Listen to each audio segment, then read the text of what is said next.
Faslun fi umurin tukhalifu fiha al-mar'atu ar-rajula fi shalah. Jadi bab ini menjelaskan tentang hal-hal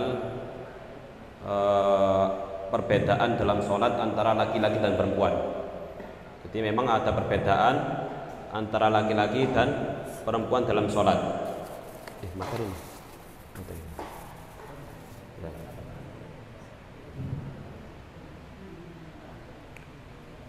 Wa dzakara al-musannifu dzalika biqaulihi wal mar'atu tukhalifu ar-rajul fi khamsati asya'a. Far-rajulu jafi ay yarfa'u mirfaqaihi an jambayhi wa yakillu ay yarfa'u batnahu an fakhidaihi fi ruku'i was sujudi. Jadi ini laki-laki, yang pertama membahas tentang laki-laki. Jadi kalau laki-laki ketika sholat itu sikunya diangkat dari perutnya, dan mengangkat perutnya dari kedua pahanya saat melakukan rukuk dan sujud. Jadi agak diangkat. Bukan kalau perempuan kan ditempel, kalau perempuan yang nempel atau dikumpulkan. Jadi kalau laki-laki itu diangkat. Nah, pakai materi ini. Materi siapa?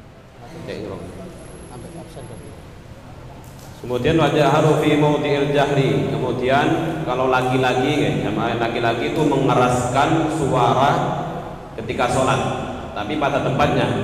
Contoh kayak sholat maghrib, isya, dan subuh. Ini kalau laki-laki suaranya dikeraskan. Tapi kalau perempuan meskipun sholatnya maghrib, isya ataupun subuh tetap gak pakai suara, dengan catatan kalau memang ada laki-laki yang bukan mahramnya. Tapi kalau sholat sendiri atau jamaah sendiri khusus perempuan, maka boleh atau tetap mengeraskan suara. Nah ini wa idza nabau syai'un fi sholati sabbaha. Ini kalau terjadi sesuatu dalam sholat, seperti imam itu salah, ada kesalahan yang dilakukan oleh imam, maka kalau laki-laki itu mengucapkan subhanallah. Kalau perempuan tepuk tangan, tapi tepuk tangannya ini gini, bukan tepuk tangan gini, tepuk tangan dibalik gini. Tapi perlu diperhatikan dalam mengucapkan subhanallah, itu yang pertama ada 3 keadaan. Ada 3 keadaan yang perlu diperhatikan. Kalau kita membaca subhanallah itu dengan niat dzikir, imam salah misal waktunya tahiyat awal kok langsung berdiri, maka makmum disunahkan baca subhanallah.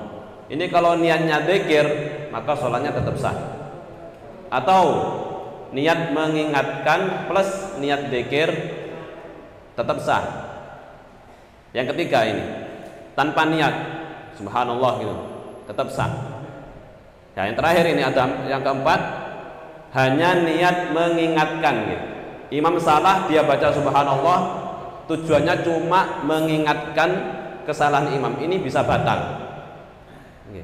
Jadi kalau niatnya cuma mengingatkan imam, maka bisa batal. Contoh semisal imamnya mungkin orang yang tidak kita sukai, ketepaan ada salahnya, langsung subhanallah gitu.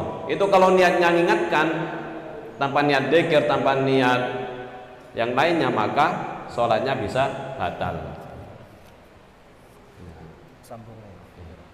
Terus yang ini yang kelima, bahas tentang aurat. Kalau aurat laki-laki kita sudah tahu bainas surrah wa rubbah, antara pusar dan lutut.